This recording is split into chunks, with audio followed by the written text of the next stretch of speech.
Hey, 2D art students. I was able to look at your responses from yesterday, and I think a lot of you had some good ideas about things that you can do with household items to make your own paints. I just wanted to come back and tell you some of the things that I've tried. I kind of played around with some ideas. And one of the things that I saw from your choices, Jenna said turmeric, which I thought was a great choice. Turmeric is a very strong colored yellow spice. And it comes from a root that when you, if you juice it or grind it up, it makes a really intense yellow orange color. So I think turmeric's a great choice. I looked in my cabinet and I couldn't find any turmeric, so I can't say how it works, but I think it's a great option. Food coloring is a natural food dye that you can mix with some water and use as a wash too. And I saw some of the things that you looked around and found. Some of the things were makeup. I think makeup would work fantastic. A lot of makeups are intended to be used in a powder form and applied to a surface. And that's kind of how we use paint sometimes. There's a technique called scumbling, where you kind of like almost dry rub the paint onto the surface and create like a soft veneer on top of the surface. So that's makeup would definitely work that way. And then some of the things that I saw, like if it was like ketchup or something, the sugar in the substance would definitely change how it applies and looks. But the base ingredient that makes the ketchup red would be like tomato or peppers or things like that. So if you were to be able to go back to what the ketchup was made of, or the barbecue sauce or whatever, you could definitely use the pigment in the original thing. I did a few experiments with blueberries. I had a few in my fridge that were about to be thrown out. So, and what I found is when I crushed those blueberries, the color was not really significant. But I remembered that when we had a dessert recently and the blueberries were cooked in the dessert, they burst and the color was everywhere, wherever the blueberries were. And so I thought, well, maybe if I heat the blueberries that have been crushed, maybe they will release their color. So what I did is I took a saucepan and like 10 or so blueberries that I'd crushed, put them in there with maybe a couple tablespoons of water, and I heated them for a while and stirred them, and they did release their color, and it was a really beautiful ruby color. And then when I painted with it, it dried to more of a blue purple color. So it was exactly what you would expect from a blueberry. So I was able to get this cool color. And then another one that I used, and I think a couple of you mentioned this. I think Lisette mentioned the coffee. And coffee is probably the easiest one for us to just go and grab. Instant coffee is great because it's really finely processed, so there's no granules in it. So, and then if you were to use coffee from coffee grounds, you would want to brew the coffee extra strong, and you could make it even the paint even stronger by cooking it over a burner or something to intensify it. But I had some instant coffee, so I went ahead and made a pretty strong extraction with that, and then I was able to paint with that too. Tea would work really well. Just brew it extra strong, maybe like only a half a cup of water with 2 tea bags would give you like an intense wash that would be from the tea color. And then the other things that I experimented with was I noticed in my neighborhood, in my neighbor's yard, there was a lot of dandelions popping up, and so they're that intense yellow color. And I kind of wanted to see if I could get some yellow. So I did a little research, and you can get the yellow to come out of those flowers by separating all the yellow parts from the green. So I kind of like pinch the flower head and kind of at the base, and then I could pull out all of the yellow easily, because when you crush that base, it releases the little things that usually fly away that are not white yet. So that pure yellow, I was able to pull out. I put those in a bowl, and then I just kind of drizzle a little bit of rubbing alcohol over the top of them, because the alcohol can pull out the color better than water does. So different pigments are soluble in different things. Not everything will dissolve in water. So I soaked the dandelion flowers or petals in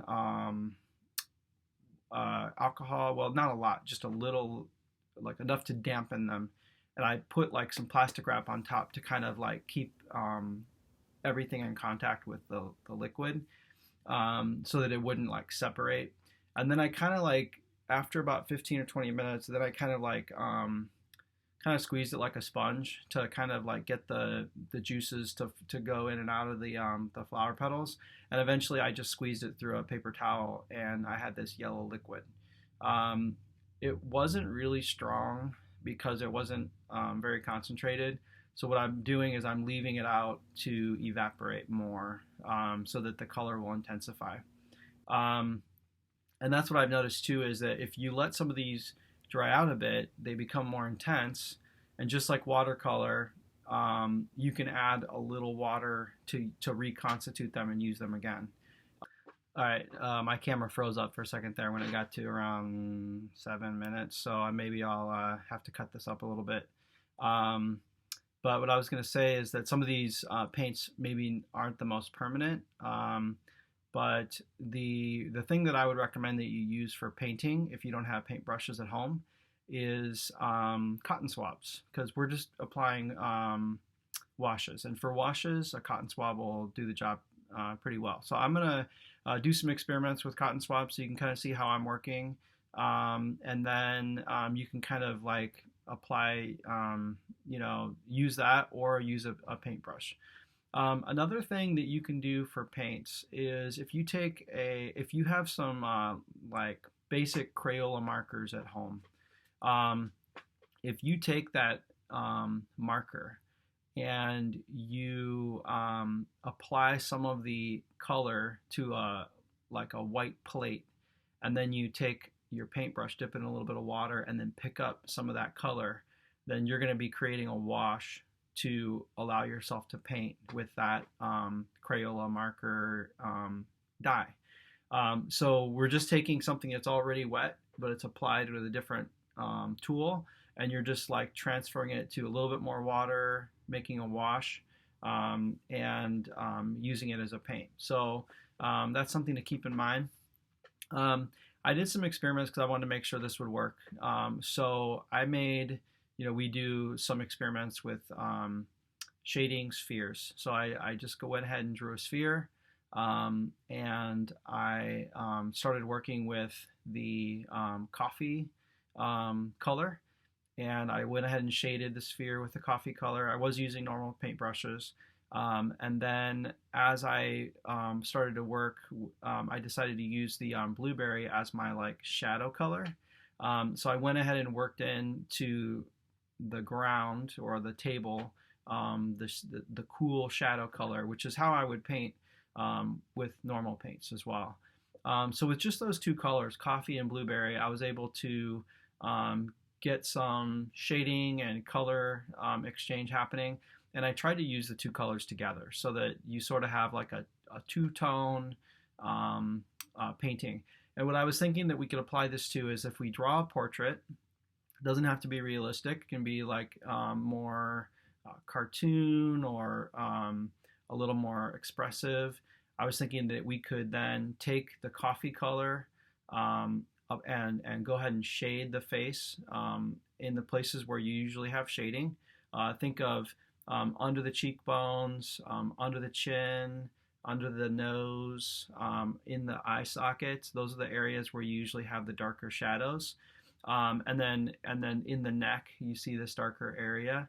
So if you can use that shading with the brown, coffee color will work really well for portraits because our skin tones are warm. So if we start to work with this kind of sepia coffee look, I think it'll work really well. Now, if you can get some color that it's a little different than the coffee color, for instance, if you could find something like the blueberry color or something that's red, then we could start to use that for like cheeks, maybe in the nose, the lips, and look for areas where you can add additional shading and shadow. So for me, if I was going to shade my face, the deeper shadows underneath the chin, I could use some of that blue color to kind of make the browns even darker.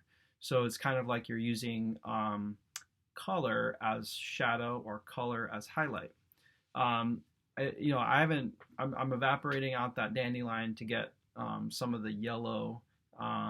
So I might be able to use yellow for some light as well. So a lot of times when I paint with color, I will think of the cool colors as being shadow colors and bright colors as being like highlight and light colors for showing where light is. So you don't have to use just white. You can use yellow. You can use other colors like that. I do have a portrait in my home that shows kind of how I've used color as light, and so I'll take a photo of that and show you in the video as well, so you can kind of see how I've kind of taken intense bright colors and apply them into like more dark and light areas. All right. So I'll try to provide some more clear instructions, but I wanted to also have you guys have this conversation about color and also be able to see some of the experiments that I've done. And if you have any questions about any homemade pigments that you're thinking about working with, just go ahead and send me a message and we can see what is possible.